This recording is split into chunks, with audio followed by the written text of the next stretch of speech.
Hey, it's Clay, and this will be a video chart on ticker symbol XOG. We will take a look at the 30-minute time frame. I very clearly have a cold as I sound like a cartoon character, so I appreciate your patience with my voice. Real quick, what do I mean by 30-minute in case maybe you're new to charts?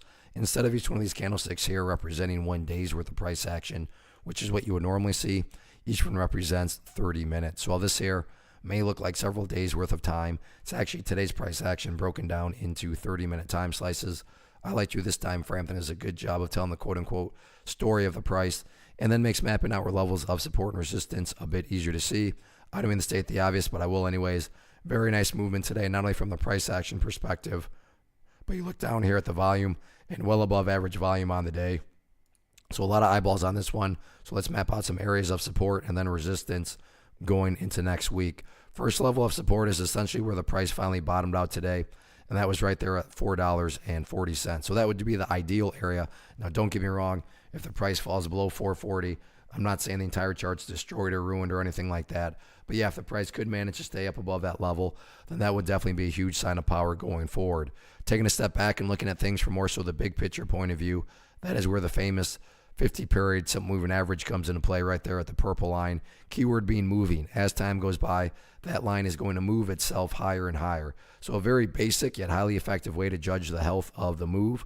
This right here being defined as the move. Just watch that purple line. As long as the price stays above that line, as the line itself moves higher and higher, then the bulls are in full health, the bulls are in full control. However you can best visualize that, that is what's being represented. Again, yeah, staying above 440 would be great, but from the grand scheme of it all, as long as the price is above that purple line, then again, the bulls are in full ownership of the chart. What about areas of resistance?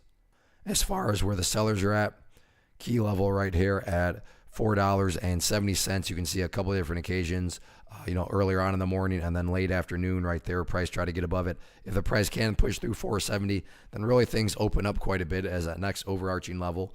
Not going to be up until that $5 mark. But before you start talking about doing battle with a $5 mark, like I said, the bulls first have to prove themselves in the near term, and that near term quote unquote tests prove themselves, if you will, is again right there at the $4.70 mark.